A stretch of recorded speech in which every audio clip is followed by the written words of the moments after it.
Welcome to the Treasury Update Podcast, coffee break sessions presented by Strategic Treasurer, covering foundational topics and core Treasury issues in about the same amount of time it takes you to drink your cup of coffee. I'll be your host, Jason Campbell, Business Development Leader at Strategic Treasurer. Welcome back for another great episode of the Coffee Break Session. Kind of piggybacking off our last session that we did have around ACH, we're going to continue this conversation moving forward. And I think payment is such a great, interesting topic because there's just really so much into it. And just really want to make sure that, as any organization or individual, it's important to make sure that we have kind of an understanding of the payment processing. Joining me today again is Craig Jeffery, Managing Partner at Strategic Treasurer. Craig, again, glad to have you on today. It's good to be here, Jason. Kind of want to talk in a little bit more about formatting. Really the ACH format versus the standard entry class, otherwise known as the SEC. First, can you give us a quick intro to what these two, what are they? This is a hard topic for a podcast because we're just talking verbally, right? It'd be a lot easier to show a few things about it. But overall, a NACHA has a file format, and it's a structured file format where it has, different record numbers that designate the beginning of the file, and then at the end of the file, and they're the 1 and 9 records. And then they have batches within those, and then detailed records within those, as well as addenda records. So NACHA has an overall file format that's used, referred to as an ACH file format. Standard entry classes are types of ACH transactions. A lot of times people refer to those as separate formats. For those that love formats, they say, no, they're the same format. There's just different records in those fields, and there's different applications of how those formats look. So I just say that for purposes. If you talk to a real ACH pro, they're going to talk about those differences. If you're talking to almost everybody else, almost everybody in Treasury, et cetera, they may use those in a synonymous way. An SEC, a standard entry class, is just how the ACH network designates different payments. So your direct deposit payroll is probably a PPD or a PPD plus.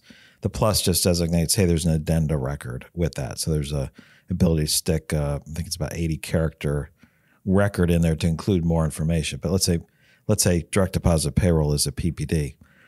Now that will have a very similar format to a CCD or a CCD plus. The cash concentration and disbursement format, that's what the CCD stands for. But this is really a corporate payment. So it's not really a personal payment. Think of the PPD as a personal payment or a payment to or a debit against a personal account, whereas a CCD is between corporations. So it's a corporate to corporate transaction. The format and the fields are essentially the same, but the standard entry class is what's different. And where that, I'm going to say probably more what you'd be asking about that, but the difference is there's different rules that govern transactions with consumers versus businesses. So let's say I'm debiting you as a company, there's a certain period of time you have to dispute it because you as a company should be reviewing your records more regularly. And so there's a shorter window than, let's say, a consumer. A consumer has, not just, 2 or 3 days, but they have a much longer period of time to review their records because they're consumers. They may not look at their bank statements almost ever or for a period of time. And so the fact that it's a PPD or a CCD is almost identical in the record. It may even be identical. I'm not trying to go off the top of my head, but it's the rules differ based on the standard entry class that's used. So outside of, I know that you said that they're pretty kind of hand in hand, almost in a parallel universe, right? Is there anything that's in particular, like that, what's that relationship between them? Is it just mainly just around coding? Is that really what the relationship is? It is. And the reason I think this is at least a topic worth bringing up, and we probably should do a coffee break session with video so I can show the differences. I like that. Because that will make it a lot easier for people. Some are concepts that it's easy to hear and think about. This, when you start to talk about formats, it's you have to be able to visualize pretty well, and the person who's speaking has to be able to explain in a way that people can visualize, which I think is a little bit more challenging. But it's usually people, misuse the terms and the understanding of formats. I say it all the time. I talk about, it's a PPD format or it's a CTX format or it's TEL or whatever. I'll say format just because I'm uncareful with that. And that's fine in most conversations, unless you're talking to people from the ACH group at the bank. And then that's you're not being very particular, right? So that's where it is. So with these, talk to us about, are there any requirements and more importantly, who mandates them? Well, NACHA comes up with the rules. They list the rules, and they have different times where they submit them. They let you know when they're going to come out. It gives the bank's time to change and get their systems ready, and the system providers that support the banks prepare their changes and give them to the bank so they can support that activity. So new standard entry classes come out every few years almost.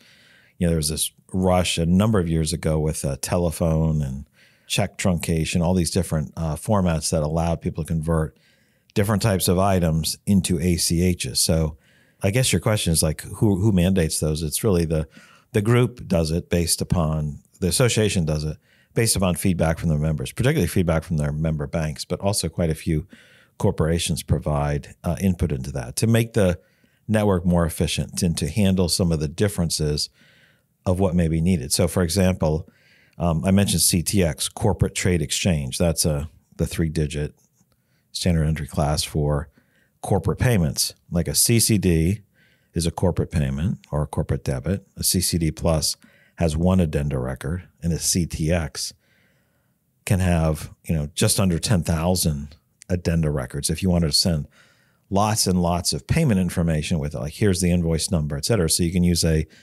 component of an EDI transaction, the BPR, the business payment record, that says INV star, it has the information about the invoice number, date, transaction amount, if there's any discount. And so that can come through digitally. I'm paying 500 invoices. That can come through digitally. So it provides different functionality. So it's funny as you're talking about these different, form types and recordings. So why is data recording so important? Why, so as you were talking about each transaction and the codes and everything that go through, why is all that so important? Well, the formats and the data that goes into each field is important because that's how the systems work. Some of the information that comes through interfaces with the bank's back-end system, their ACH system, which usually says, how does this settle? What are offsets done? Who gets charged? All these different parameters, it triggers the setup, right? Multiple files or types of files can come to a bank hitting the same bank account that you own, as a company, but there's different ways it'll be processed. And so some of that data matters there for, how it's handled, accounted for, how returns are processed. The other element of why is the data important? Well, if you look at, there's file control totals in there. How many items? What's the value? There's batches, and there might be multiple batches within a file. Those things matter because, one, it provides for file integrity. Has the entire file been sent? Are any transactions missing? Did something drop? So that allows for that type of activity. The other is, each batch, let's say it's Wednesday before Thanksgiving in the U.S. You could send 2 or 3 batches at once. One is a settlement date of Friday after Thanksgiving. One is Monday, one is Tuesday. So that could go in the same batch. It could go in the same file, but each batch would have a different settlement date. And so they could go through the system. And so your account as a company, you would have an AP debit for Friday. There'd be a debit on Friday, debit on Monday, and debit on Tuesday based upon those batches for those settlement dates. So all those records govern the control of files, the settlement of information, how returns happen. And then the codes that you use, like the standard entry class, there's other requirements, other guidelines that are driven off of the rules based upon those standard entry classes.